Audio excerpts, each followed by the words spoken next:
우리 하나님의 말씀 구약성경 아가서 2장 15절 말씀입니다.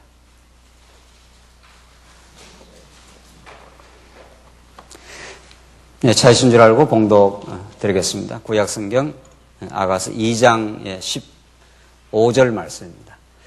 우리를 위하여 여우 곧 포도원을 허는 작은 여우를 잡으라. 우리의 포도원에 꽃이 피었음이라. 내 사랑하는 자는 내게 속하였고 나는 그에게 속하였도다. 그는 백합화 가운데서 양떼를 먹이는구나. 내 사랑하는 자야, 날이 저물고 그림자가 사라지기 전에 돌아와서 베데르 산에 노루와 어린 사슴 같을지라. 우선 17절까지 봉독 드렸습니다. 우리는 지금 예배 시간에 아가서에 개진되는 놀라운 여호와 하나님의 그 자비성에 대한 찬양을 우리가 확인하고 있습니다.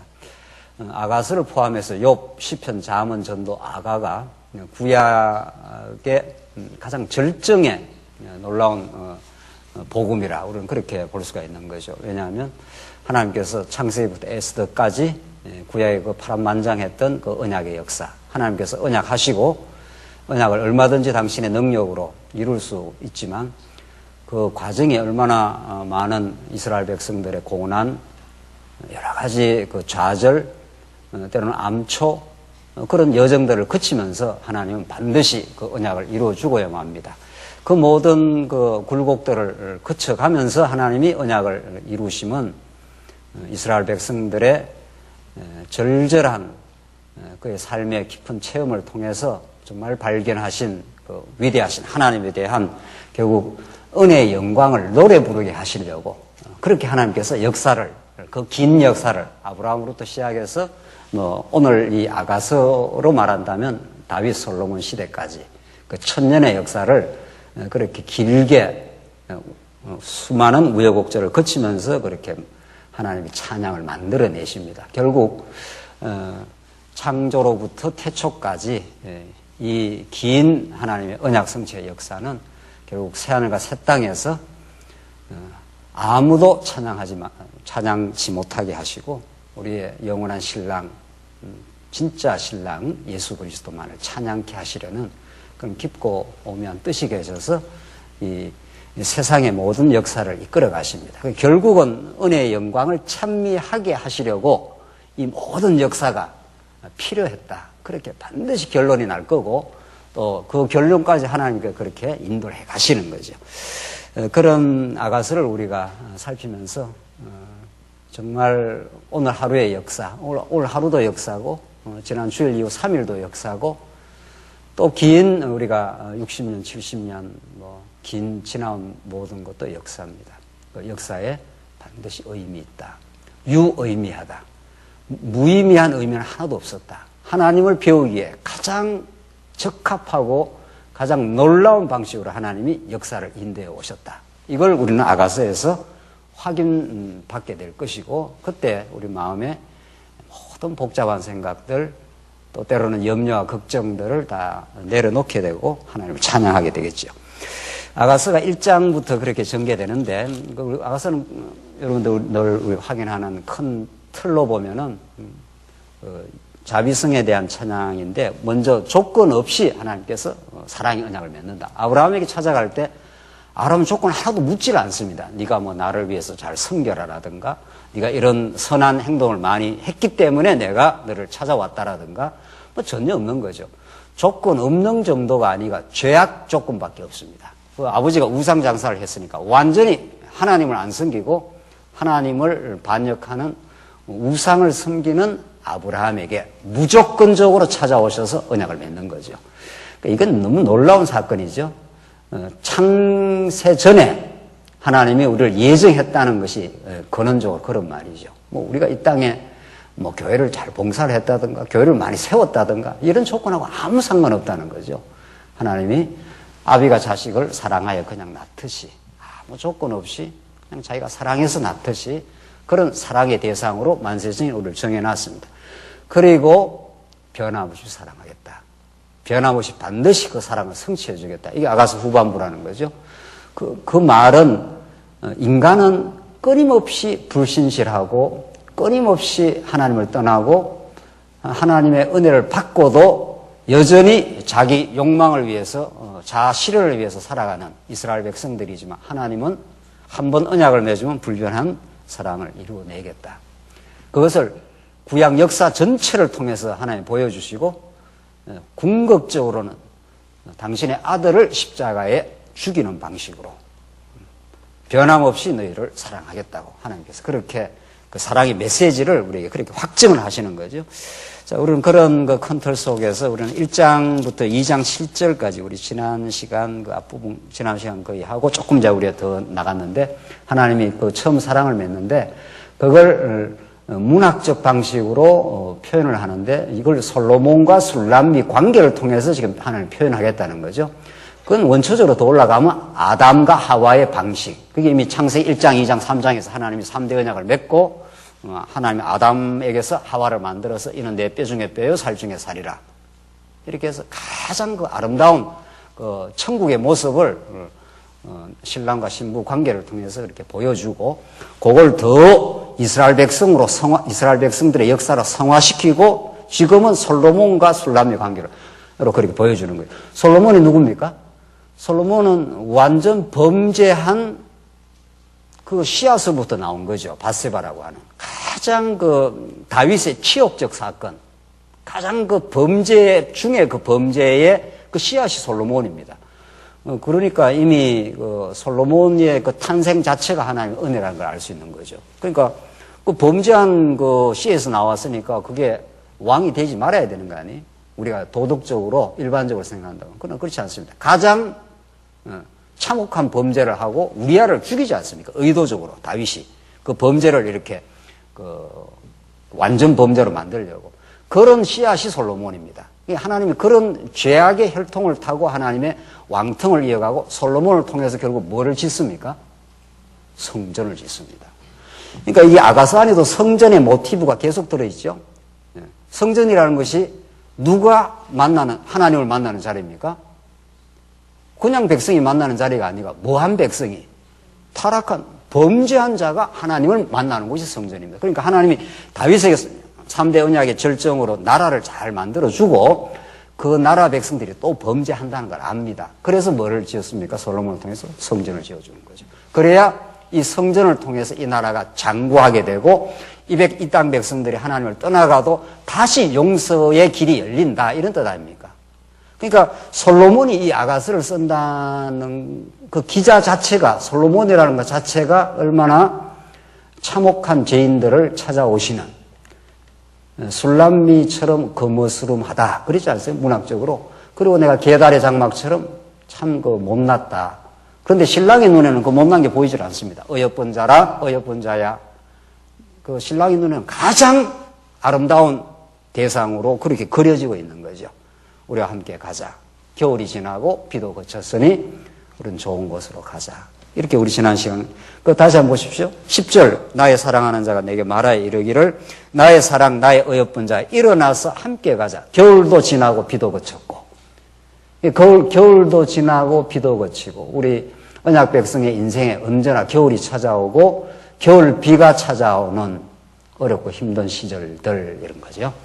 그것을 하나님께 허락을 하시는 것은 봄의 화사함, 신랑과 만나는 그 기쁨, 그것이 얼마나 크다는 것을 더 극대화시키기 위한 하나님의 방법인 거죠.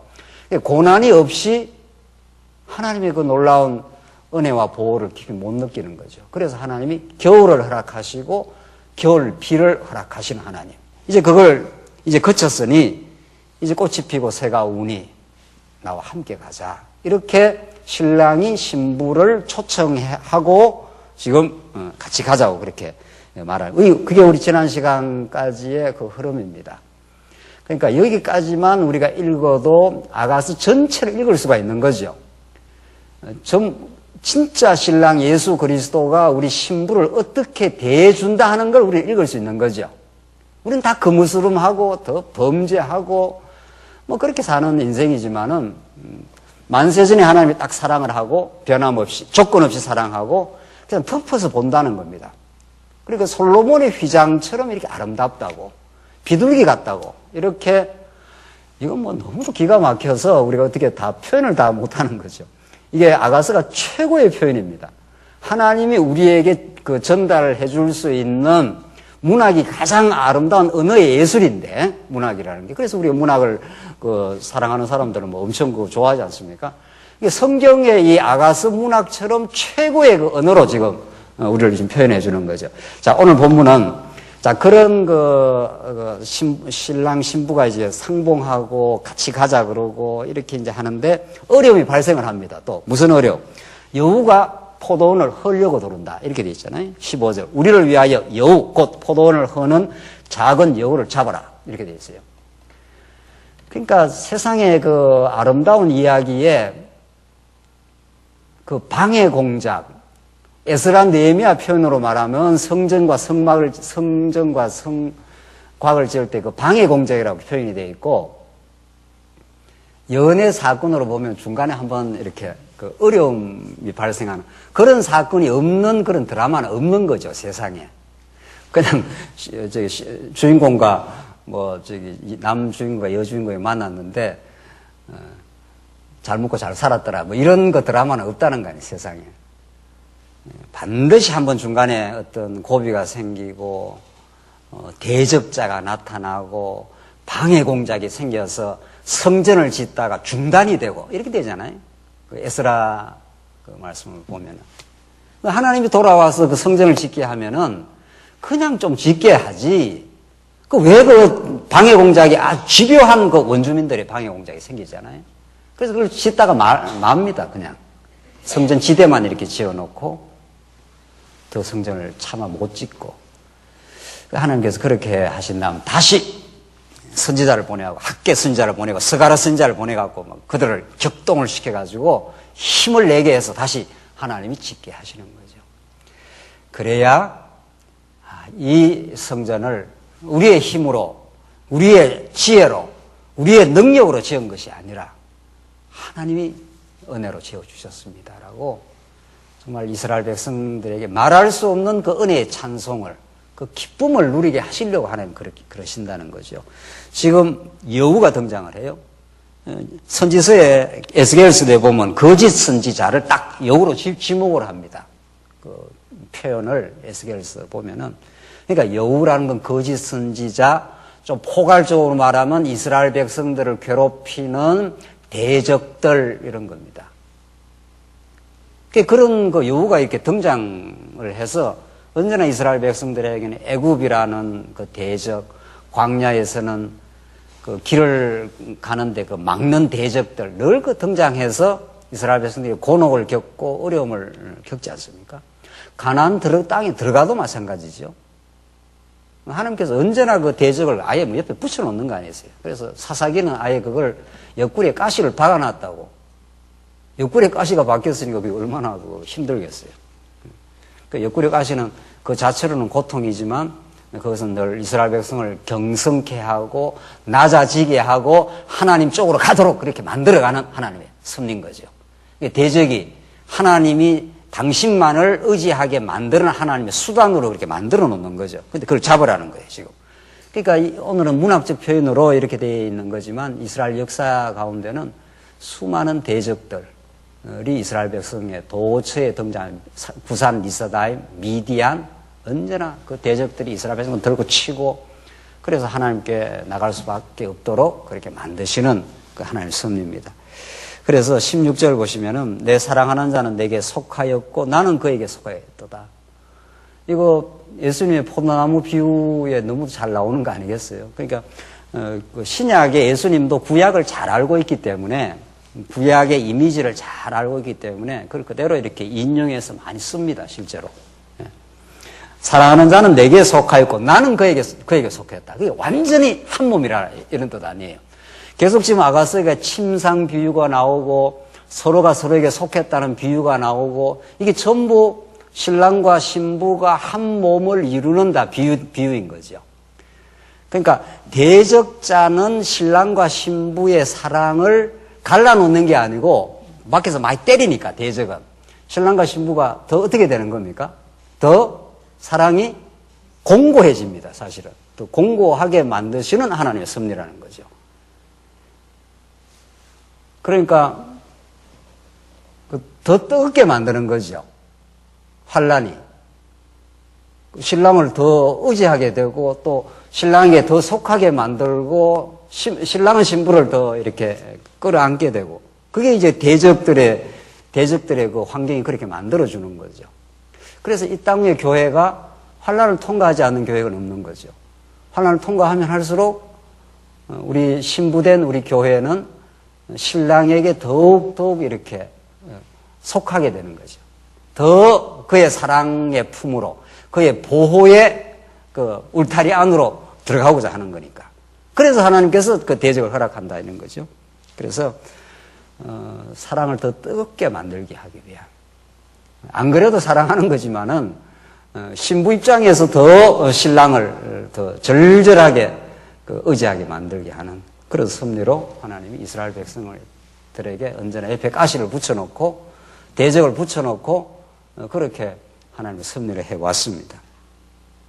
그래서 우리가 이 땅에 너무 평탄하면 예수를 잊어버릴 수도 있는 공산이 큽니다. 그래서 하나님이 덜덜 볶는 거죠. 우리를.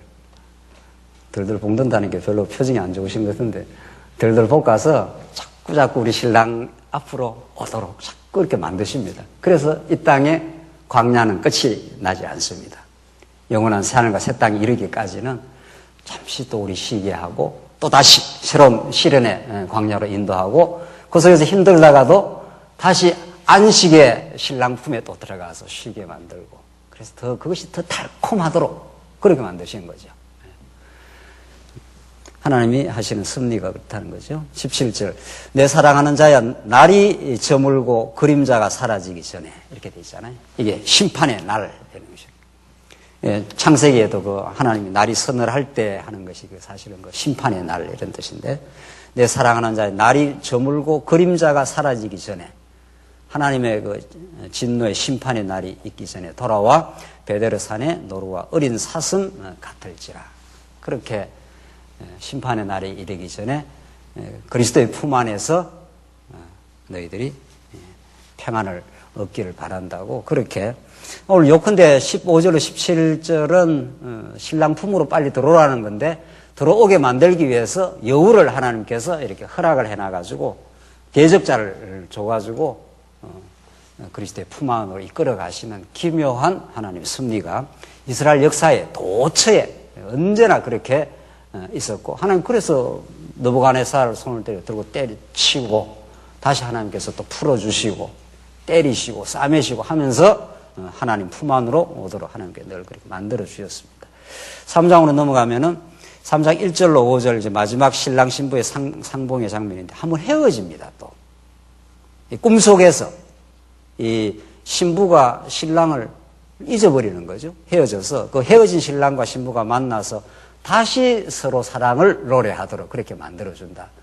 그러니까 뭐 계속 같이 살면 여기 신부를 멀리 보낸 여기 젊은 여기 신랑도 있는데 너무 같이만 계속 있는 게 멀리 보내면은 그 다시 이렇게 한 번씩 만날 때 가끔 만나야 그게 뜨거워지지 않습니까? 지금 그 말에 3장 내용이 그렇습니다.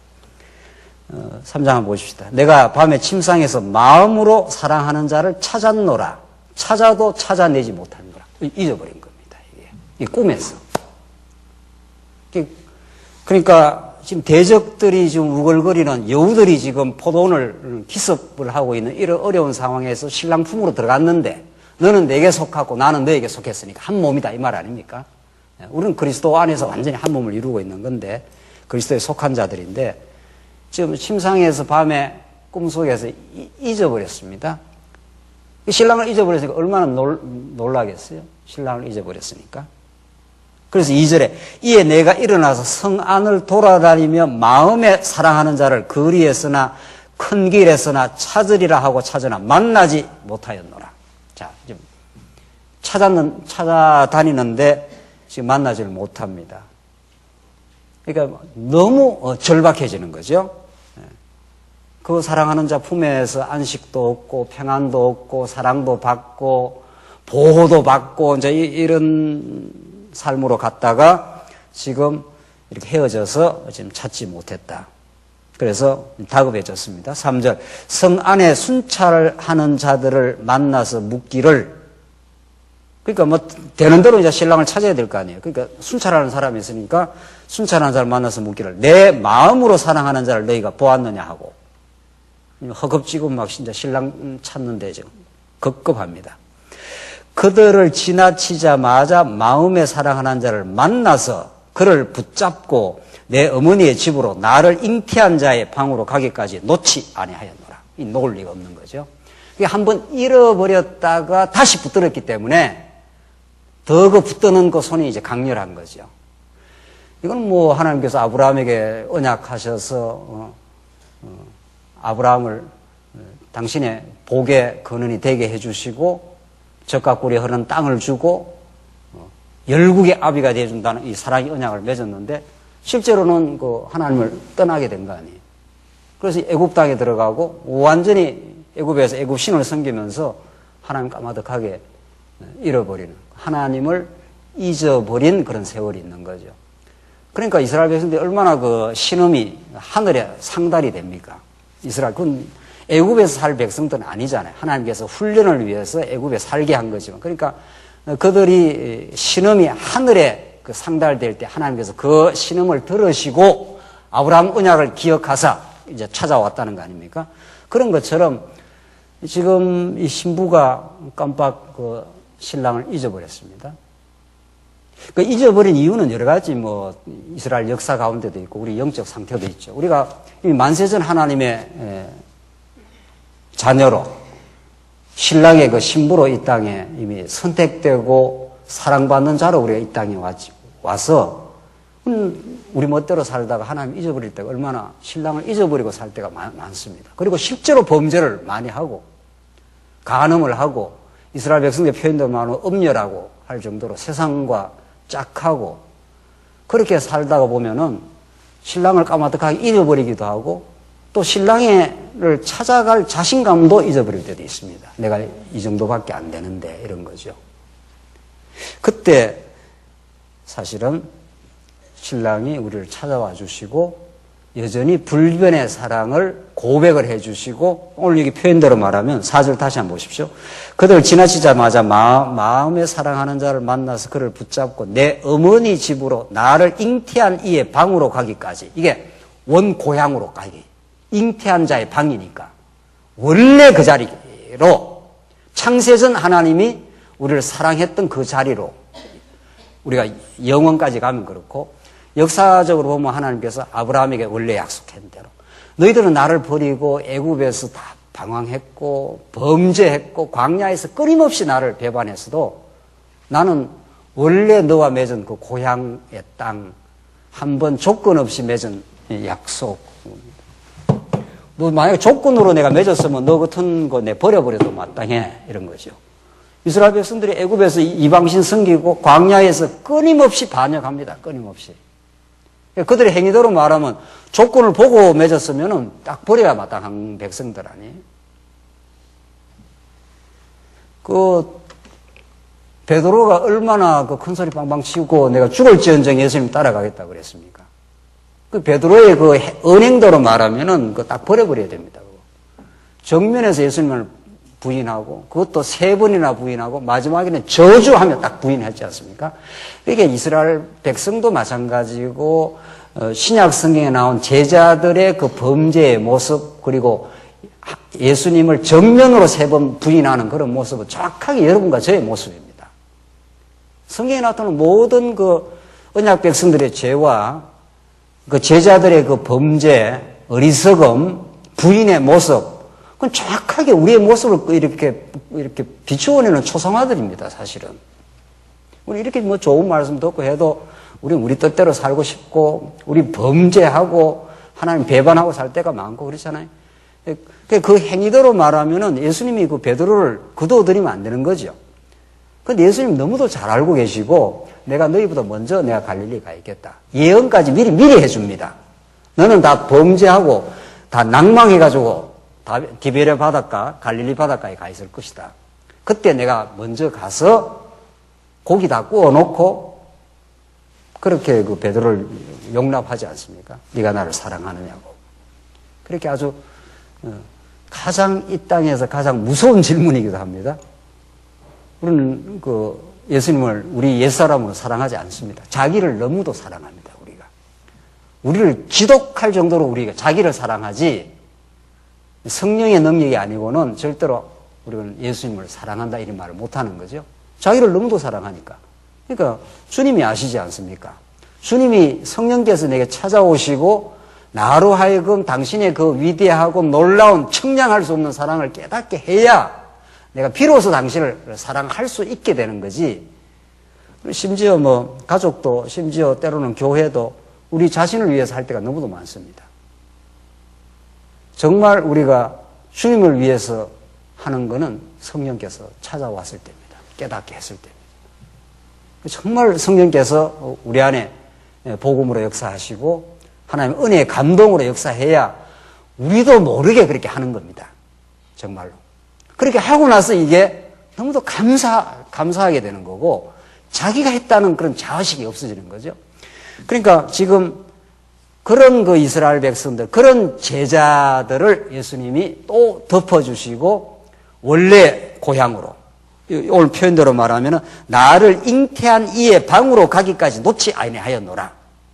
실제로 늘 나와버려도 아무 상관없는 백성인데 조건 없이 내가 너를 불렀고 너는 계속 범죄해도 내가 변함없이 원래 불렀던 그 자리, 아무 조건 없이 내가 너를 선택한 자리, 창세전에 너를 내가 내 자녀로 부른 그 자리, 그 자리로 돌아가야 우리가 마음의 평안을 얻는 거 아니에요? 안 그러면 우리는 또 뒤집어지고 때로는 하나님 사랑한다고 하면서도 자기도 사랑하고 그런 시시때때로 그런 존재이기 때문에 오늘 본문의 표현대로 잊어버립니다. 그 신랑을 잊어버리가 너무도 놀라갖고 막 지금 찾아 헤매는 거죠. 그래서 하나님의 우리가 사랑받는 백성이라는 것은 말씀이 자꾸 그리워진다라든가 우리 삶에 고난을 주셔서 우리가 다른 데로 못 가고 자꾸 말씀 앞으로 하나님의 품 안으로 자꾸 가게 만드시는 그것이 하나님의 사랑인 거죠. 그래서 원래 고향, 잉태하던 그 방, 아브라함이 애초에 불렀던 그 자리로 하나님께서 가서 너 행동으로 말하면 1000번이고 10,000번이고 심판받아 마땅해. 그러나 내가 너를 원래 조건 없이 불렀어. 내가 만세전에 너를 예수 그리스도 안에서 구속한 백성으로 이미 선택했어. 그래서 우리가 그걸 로마서에서 그렇게 노래로 부르잖아요. 노래하듯이. 네가 나는 야곱을 이미 사랑하고 에서는 내가 미워했다고. 너 야곱 너 행위대로 말하면은 사랑받을 조건이 하나도 없어. 그런데 뱃속에서부터 이미 아무 선과 악을 행하기 전에 하나님께서 야곱을 사랑했다고 그렇게 말하잖아요. 그 실제로 야곱은 나와서 뭐 얼마나 자기가 살아보려고 발버둥을 치고 20년 동안 거기서 훈련받고 나와갖고도 에서 만날 때 두 때로 나누고 끊임없이 야곱은 자기 살궁리하고 그렇게 합니다. 그걸 하나님께서 야복강 나루에서 들고 쳐가지고 환도뼈를 들고 쳐서 절름발이를 만들어버리지 않습니까? 지팡이를 의지하지 않으면 못 살도록, 하나님 의지하지 않으면 못 살도록 하나님께서 야곱을 그렇게 들고 치고 네가 이겼다고 해주마 하면서 그게 이스라엘이라는 이름을 그냥 선물로 준 거죠. 사실은. 그만큼 야곱은 철두철미하게 자기중심적이었고 평생을 자기를 위해서 살았지만 하나님은 조건 없이 아브라함을 선택했고 그리고 이삭에게 야곱에게 그 언약을 계승해 주기로 했고 그 원래의 자리로 내가 돌아가서 내 어머니의 집으로 나를 잉태한 자의 방으로 가기까지 놓지 아니하였노라. 그래서 하나님께서 그 사랑을 확인시켜 주므로 이스라엘 백성들이 다시 새 힘을 얻습니다. 여러분과 제가 이 거칠고 죄악 많은 세상 가운데서 새 힘을 얻는 것은 하나님의 원래의 자리, 아무 조건 없이 우리를 부르신 그 자리, 그리고 십자가로 그 사랑을 확정해 주신 그 자리, 그것만이 우리가 이 땅에서 새 힘을 얻고 주님을 사랑하게 되는 원천입니다. 그래서 우리가 교회를 봉사하고 하는 거죠.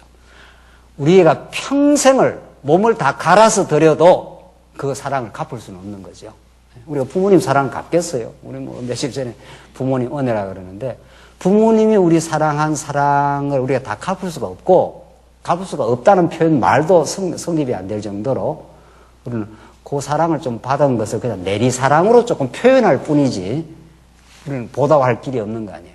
그게 우리 교회 사랑입니다. 그래서 우리는 교회 사랑을 한다는 거 우리가 주님을 사랑하는 건데 주님의 사랑이 너무 크니까 그 큰 사랑을 깨닫고 조금 반영을 한 거죠. 당신의 사랑이 억만분지 1도 내가 갚을 길이 없습니다라고 감격하고 찬양으로 끝나는 게 우리 삶입니다. 이만큼 했으면 내가 주님 사랑 많이 갚았습니다. 이런 사람은 없는 거 아니에요. 이만큼 했으면 부모님 사랑 갚았습니다. 이런 사람 세상에 있냐 말이죠. 부모님 사랑도 그런데 겨우 뭐 가끔 생각나면 전화 한 통 하고 뭐 가끔 뭐 용돈 드리고 뭐 그게 뭐 갚을 길이 있냐 말이죠. 그건 못 갚습니다. 갚으려고 생각하는 것 자체가 어불성설인 거죠. 부모님 사랑도 그럴진데 하나님의 사랑은 우리 갚을 성격이 아니고 그건 하예와 같아서 큰 바다와 같아서 그거는 우리가 갚을 수 있는 성격이 아니라 거기에 너무도 감동하고 당신의 아들을 십자가에 못 박았으니까 끝까지 사랑한다고 그렇게 하신 분이니까 어떻게 갚겠어요. 그래서 헤어진 신랑과 신부가 이렇게 만나서 다시 이 노래를 하는데 5절에 보면 그 앞에서 그 2장 7절에서 나온 걸 똑같이 반복을 합니다. 예루살렘 딸들아 내가 노루와 들사슴을 두고 너희에게 부탁한다. 사랑하는 자가 원하기 전에는 흔들지 말고 깨우지 말지니라. 내가 잃었다가 다시 잡았는데 그 신랑 품에서 살아야지 이런 말이죠. 그래서 하나님께서 이 땅에 우리를 자꾸 신랑을 한 번씩 떠나가는 경험을 또 시킨다는 거죠. 신랑 떠나가봐야 괴로움 뿐이고 신랑 떠나가봐야 이 세상 사랑해봐야 그게 참 만족이 없다는 걸 계속해서 하나님께서 이 땅에서 자꾸 훈련시키고 예수 신랑 안에 가야 행복이 있구나. 참 만족이 있구나. 그래서 그걸 깨닫고는 다시는 안 놓고 싶은 거죠. 결국은 우리 인생의 마지막 그 열매, 마지막 고백은 나 당신을 놓고 싶지 않습니다. 그 고백하고 우리를 죽게 하겠죠. 예수 안 믿는 사람들은 뭐 고백하고 죽는지 잘 모르겠는데 뭐 이를 바둑바둑 깔면서 더 살고 싶다 뭐 이렇게 하고 뭐 그런 사람도 있을 거고 벌어놓은 돈 다 못 쓰니까 뭐 한스러워서 죽은 사람이 있는지 모르겠는데 우리 예수 믿는 사람은 이 땅에 살면서 예수님 떠나 살아보기도 하고 그 예수님의 풍성한 은혜를 경험해 보기도 하고 그래서 죽을 때쯤 되면 예수님 품에서 떠나고 싶지 않습니다. 새하늘과 새 땅에서 영원히 당신을 찬양하고 그렇게 살고 싶습니다. 그게 우리 남은 하나님께서 고백이고 그 고백을 만들려고 이 땅에 그냥 우리 삶을 연장시키고 있을 뿐입니다. 그 고백이 더 절절하게 만들려고. 오늘 본문은 틀림없이 그렇게 합니다. 나를 흔들지 말고 깨우지 말라. 예루살렘 여자들아. 그 예루살렘 여자들은 그 술람미를 그 조롱하고 집시했던 사람들입니다. 왜냐하면 그들은 굉장히 화려하고 아주 그 본때가 좋고 그렇습니다. 술람미는 십제 보잘 것 없고 거머스름하고 실제로는 죄인을 상징하는 거잖아요. 이게 세상이 잘나고 빛과 번쩍한 사람들이 술람미를 자꾸 공박을 하는 거죠. 조롱을 하는 거죠. 근데 술람미가 하나님 자기 신랑의 사랑을 확인하고는 굉장히 이렇게 뭐라 그럽니까 자존감이 많이 생겼습니다. 너희들은 나를 조롱을 해도 신랑이 나를 붙들어주고 있어.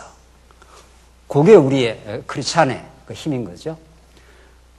이 땅에 어떤 걸 겪어도 오늘 표현하는 대로 사랑하는 자가 원하기 전에는 흔들지 말고 깨우지 말지니라. 신랑의 품이 이렇게 좋다 이 말 아닙니까? 달콤한 지금 신랑의 품에서 지금 잠들고 싶다. 그 사랑 속에 내가 영원히 살고 싶다 이런 거죠. 하나님께서 여러분과 저에게 영원한 노래를 반드시 허락을 하셨고 영원히 노래 부르게 할 겁니다.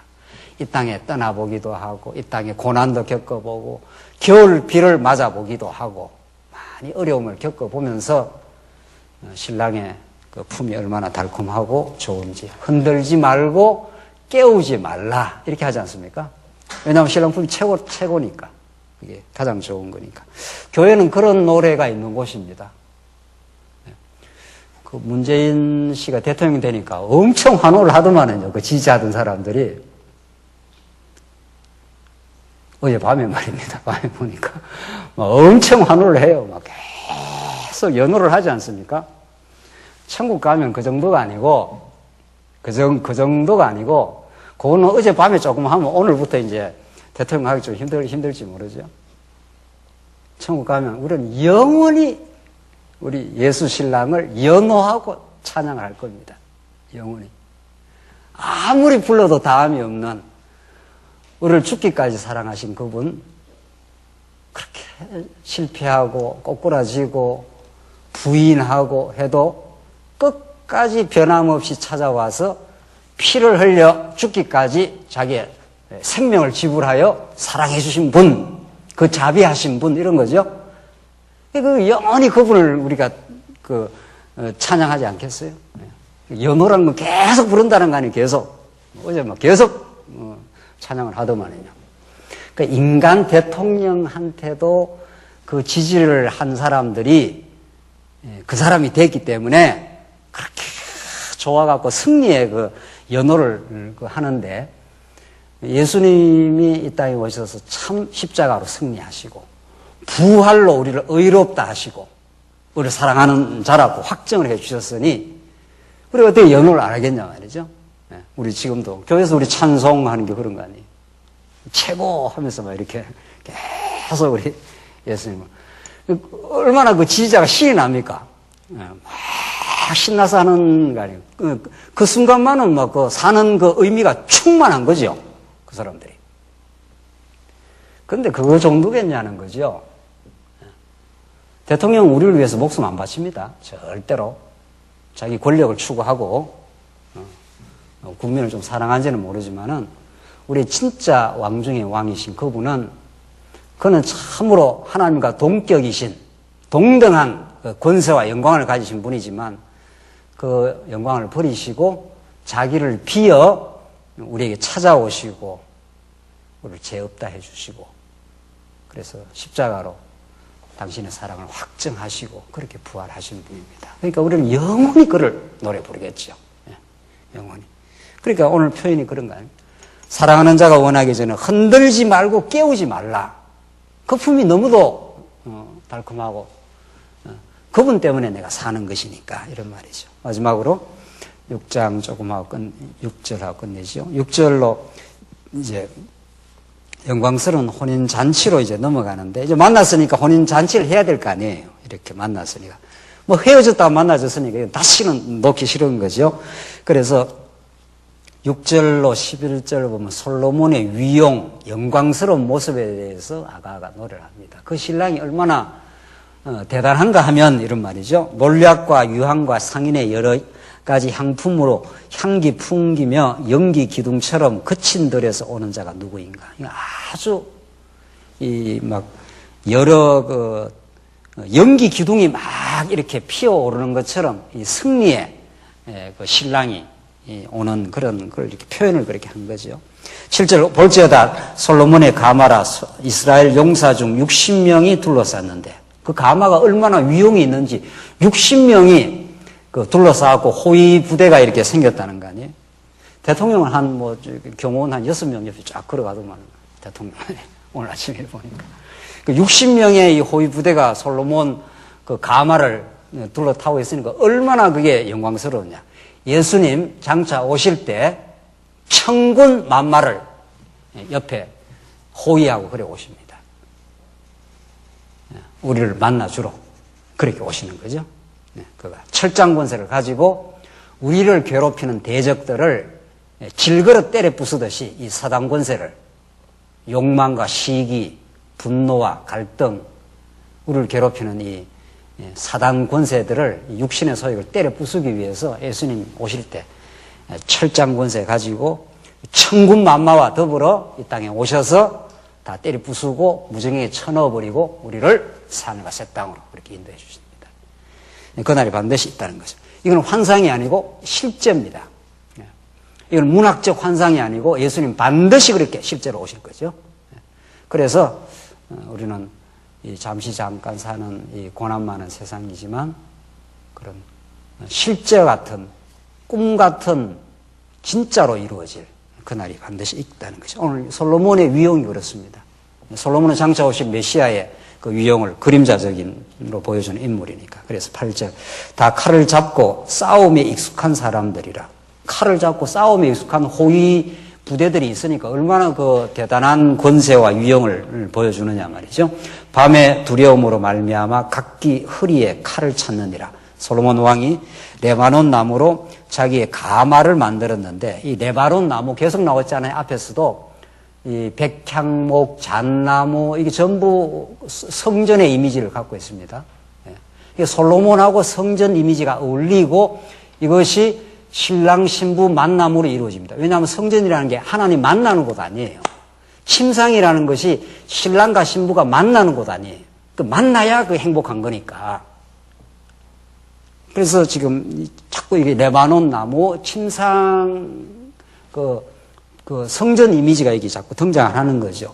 자기의 가마를 만들었는데 그 기둥은 은이요, 바닥은 금이요, 자리는 자색 깔대라. 그 안에는 예루살렘 딸들의 사랑이 엮여져 있구나. 시온의 딸들아 나와서 솔로몬 왕을 보라.